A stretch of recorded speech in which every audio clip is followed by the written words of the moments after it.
So I was watching a few videos by two anime YouTubers, one of them being Yaroshian, the other being Forneworld. Both of them being videos about the recent Digibro drama between him and Crunchyroll, and a complete total cuck, Barack Obama, what with his unironic shit on Save the Bees. You know, save the queens. And one thing dawned on my mind. Why am I watching this shit to begin with?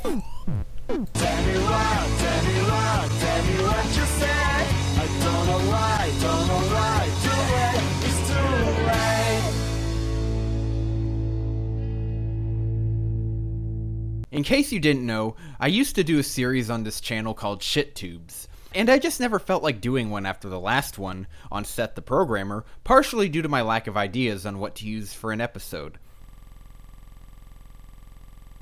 Typically, I'd just basically talk shit about another channel, a situation, or a type of content, with the intent to make jokes, and sprinkle in a little bit of truth here and there.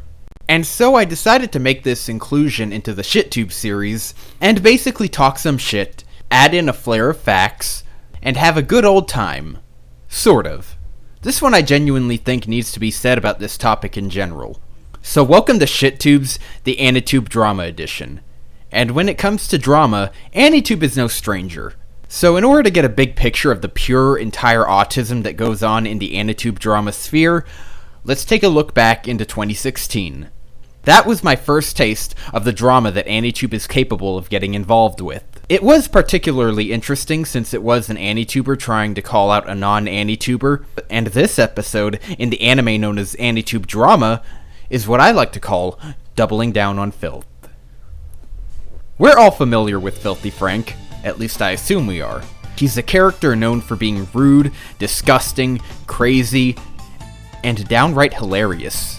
But we're also familiar with another face, or at least I assume you are.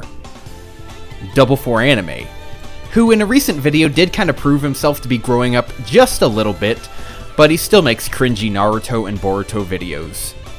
But regardless, Double4 Anime is a person who I never paid that much attention to outside of that one video he made, where he responded to something Misty Cronexia said involving Naruto and anime, which was a completely inaccurate video on Misty's part.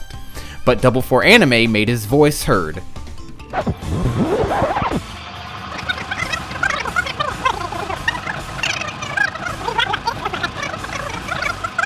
But in 2016, he took a deep dive into the deep end of the kiddie pool when he attempted to call out Filthy Frank. And while he may have said later that he was just trolling and looking for attention, it's very hard to believe that considering how he went with it, and how far he went, and how many videos he made on it, and only seems to have gone the troll route when he knew people wouldn't believe him. The comments he made about Filthy Frank ranged from, like, why don't I fucking take a knife and just start fucking cutting at your liver and start eating that shit? Would you like that? No, you wouldn't fucking like that, and you wouldn't like it if you got a terminal illness and everybody started fucking, attacking you for that shit, or making jokes about that shit. You would not like that shit. We need to really get together and terminate this piece of fucking shit. Fucking calling all those weeaboos. And when I made the video about him, I've been getting comments ever fucking since from like hundreds of people telling me to kill myself. Like, you will never say that shit to my fucking face. Like, I promise you that you will never say it to my face. Oh my god, you like Naruto? Like, that's, you should be in a mental fucking institution. And this all started because someone made a parody of one of Naruto's openings, not even made by Frank himself, and animated it using Filthy Frank and his cast of characters. God, look at that expression. Look at that expression and tell me he wasn't taking it seriously.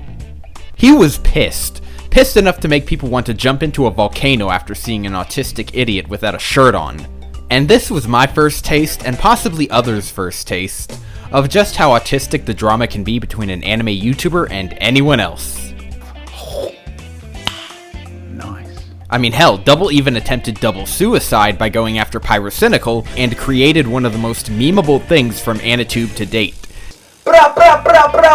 And he even made a response to the comments on his Filthy Frank video. But let's jump all the way to 2017 and into the episode of Anitube drama I'd like to call Double the Trouble for Never Alone. In the history of the anime community, there was a thing back in the day called the anime mafia. What was once Forneworld's podcast, which was renamed to We Are Nakama, had included a number of YouTubers, ranging from someone of respectable video quality such as Shintai Reviews, now named Daniel, an analytical reviewer, all the way to someone like Code Provider at one time, if memory serves, and eventually Double4 Anime. This is where Double4 Anime first met Forneworworld, from what my research says. Now, Forneworworld says it was in 2011 that he met him, and that he was being trolled by him, until James Hansen decided to try to cool the fires by letting him into the group. However, according to King of Lightning, Double4 Anime used to hang around with a guy called Bleach Fanatic, who was a troll who trolled on behalf of Forneworworld against people that he didn't like. And they would constantly troll the same people. What this says to me is that most likely, Double4 Anime was trolling on behalf of Forneworworld as well.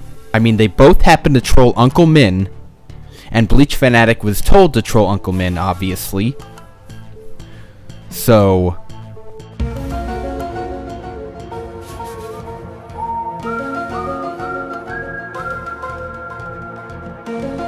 personally, I'll take King of Lightning's word on this, since Double4 Anime was obviously far too attached to Forneworworld for quite a while. At one point, according to Forneworworld, Double4 Anime had even called Forneworworld his boyfriend. And that is very believable, considering how Double4 Fuckface admitted to being bisexual. What this all led to was one of the most cringeworthy shit shows in Anitube history between two unbearable individuals. This is what would be the second and last time I would hear about the drama machine that is Double4 Anime. At least in the sphere of Anitube drama, as far as I can recall. At the time, this did lead to him dropping the drama stigma and never touching drama again, at least as far as I can recall. But both him and Forneworworld both showed extremely ugly sides and had a lot of other people showing info to just how ugly they can be. So someone else had to take up the mantle of the emperor of Anitube drama. That someone was Digibro, and this episode was called The Asterisk Wars, Autism Mode Supreme. A person who was once well respected by many in the YouTube anime community became far less respected in March of 2017. What had been a drunken stupor of a video had led to what might have been the downfall of Digibro's prime. Digibro had uploaded a video of him shit-talking anime YouTube as a whole, but just like he is most of the time now, he was so far into the rabbit hole of lacking self-awareness that he was essentially self-projecting onto almost everyone. Except for RC Anime, that punk bitch motherfucker RC Anime. What this did was the thing that really first put into perspective the hypocrisy of Digibro, but also just how cringeworthy this drama can get, outside of the cringe god Double4 Anime, of course. Digibro would go on to more drama-related things, such as the firing of Mumkey Jones from the PCP podcast. Mumkey Jones was someone who was at one time a member of the Procrastinators podcast. Digibro was known as being someone who praised Mumkey Jones for his comedy and ability as a member of the podcast. But when Endless Cuck made the ultimatum of, just so we're clear about back there, it was either him or me. He threw Mumkey Jones under a bus all the way to Mexico and had basically backstabbed him by pretending like he never liked him, which may have been true, and only wanted him there for reasons we have yet to find out. Digibro had even cut ties with Mother's Basement, who in his own right is a shitty person. But if I recall correctly, that may have even been uncalled for on Digibro's part. At least since they're both equally shitty people, and Digi isn't one to criticize. Eventually, Digibro then would go on to make his reputation even less promising. And these are just examples of the cringe that goes on in YouTube anime drama. The biggest fucking problem with it is always just how shallow the people involved are. Drama has probably been one of the most undesirable things for my channel. It even happened to me in what I like to call the harem fan and the bleeding vaginas. A person known as Hex Competitive saw a video of mine where I used footage of him, very small footage mind you, for a specific line of dialogue I was making in a video about harem anime, and decided to miss the point overall, and just pay attention to a slight half joke, and a decent amount of people on his Discord server, where he shared his video to, basically went after me and made a few choice comments about kidnapping and killing me, over my thoughts on harem anime, probably mostly High School DD, since that's all his channel's based on. Mostly. And of course, they tried to shove words in my mouth that I never said, and I felt the need to address these comments, and just have a little bit of fun making a video too. But what Hex did was make the most retarded response ever by continuously spreading this idea in a response video that I was advertising my harem video in his fucking Discord and comment section. What did he do? Did he do the proper thing and show evidence of this? Did he show screenshots of me advertising or showing someone who he believes to be me and have evidence that it was me? I could find Discord comments saying, "Can we kill him?" So surely a person who I assume is a man with almost 20,000 subscribers could find evidence of me in an at the time recent video of his shilling a video I had only recently at the time uploaded, right? Wrong! He just sat in front of a camera and spewed fucking bullshit, like chibi reviews, also like a feminist does, when trying to claim rape on a college campus with absolutely zero proof of evidence of any such things. He even tried to say that what I was doing won't get me into the partner program, as if people should want to be in a program that people continuously say makes no money for them, from a company that politically censors channels like H3H3 for mentioning Alex Jones. From personal experience, drama in the anime community is the most autistic drivel I've ever fucking seen, and to be honest, it makes me feel that maybe we should let the world fucking end. It makes me wish that Goku Black was a fucking thing. A real thing. But this race deserves to end. That is what you fail to realize. I'm the greatest anime YouTuber if you don't think so. So with all that being said, this is just...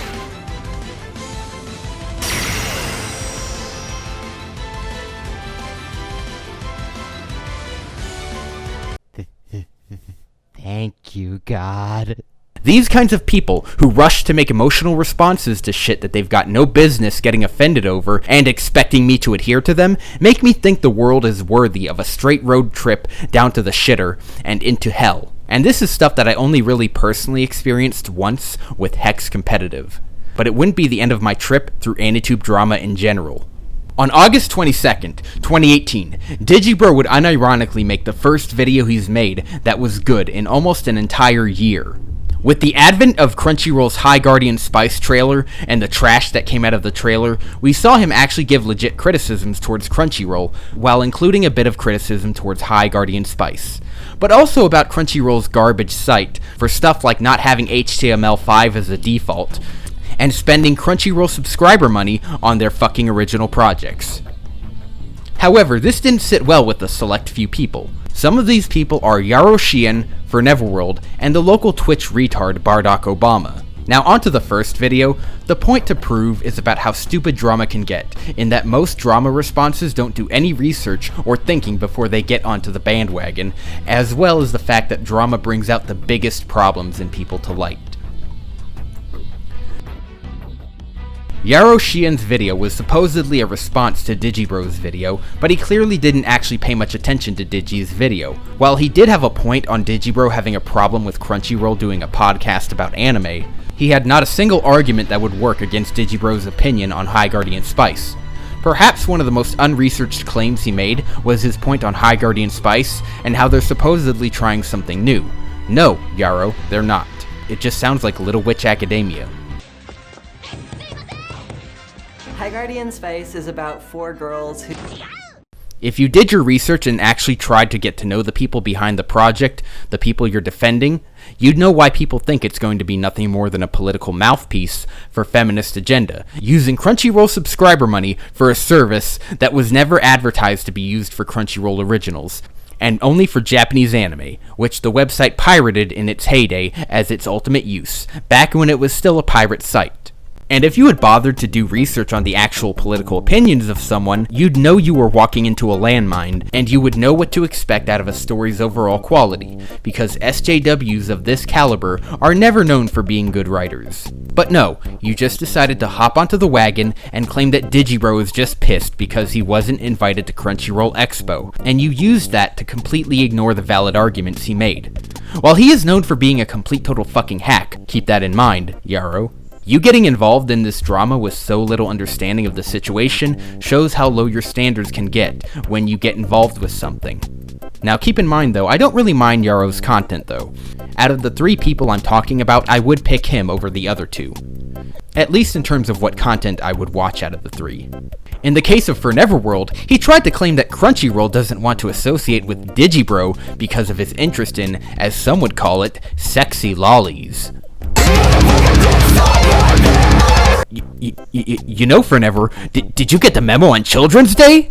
Did you not get the memo? It's even still up there. But it also showed his absolute stupidity when he tried to play the racism card against Digibro. Not a single thing you said argues against his arguments against Crunchyroll at all. If you can't even counter an argument on the quality of Crunchyroll as a whole, at least in terms of how the website works, then you clearly shouldn't be talking against an argument about it with an argument used for trying to prove someone is a racist.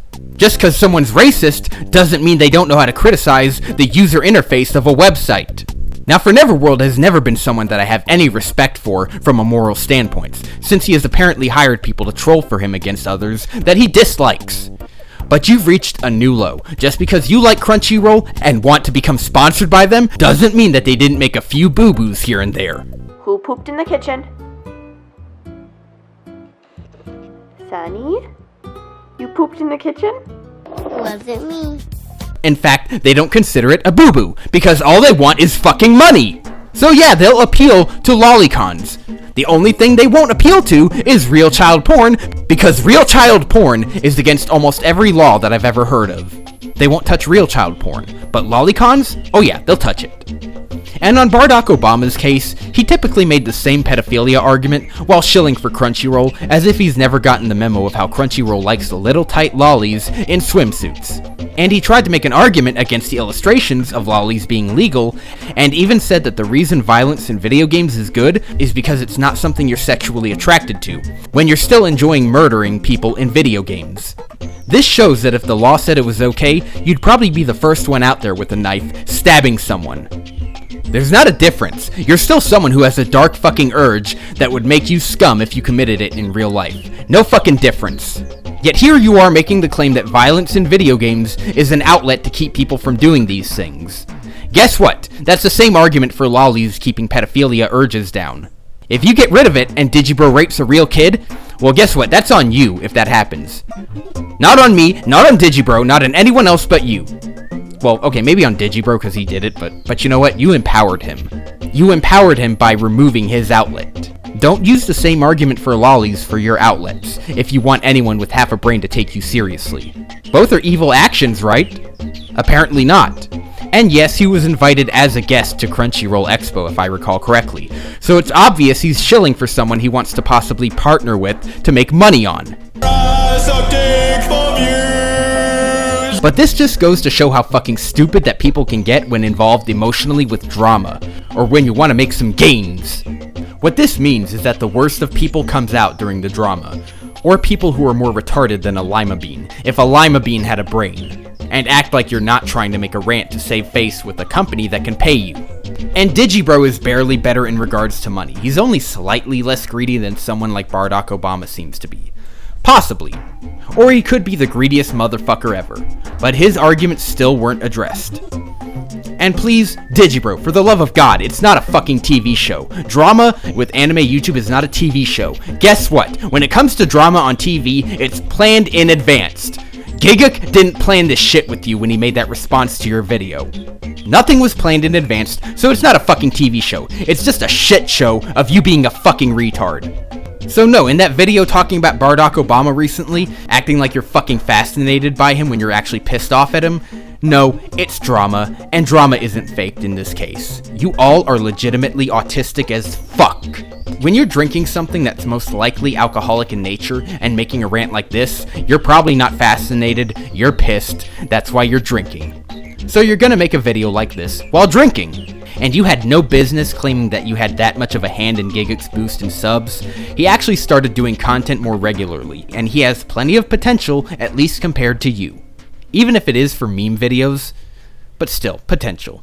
You might have gained him like 10% of what he has now, but that's still nothing. Drama is the most pure grade A shit I've ever seen on YouTube, but it also happens to be the biggest shit stain when it comes to the anime community.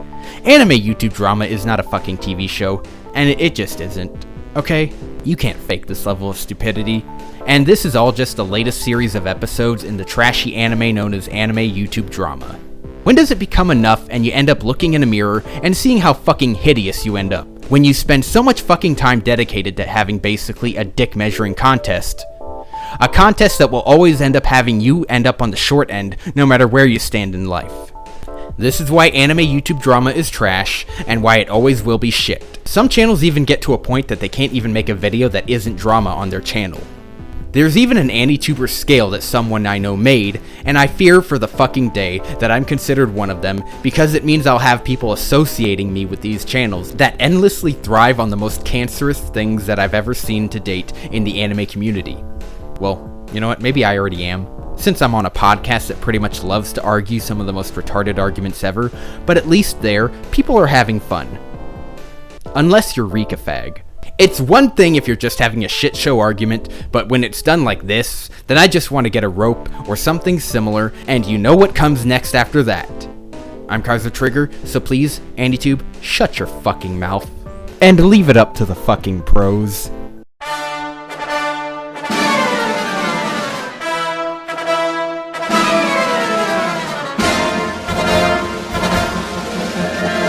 You could debate me on pedophilia. That's what the fuck. Wait, I want to debate you on the debate. What kind of shit? Ages 4 through 6 are okay for the age of consent, and that you can penetrate a child once their body is capable of receiving it. I've done this before. You can penetrate a child. I've done this before. What?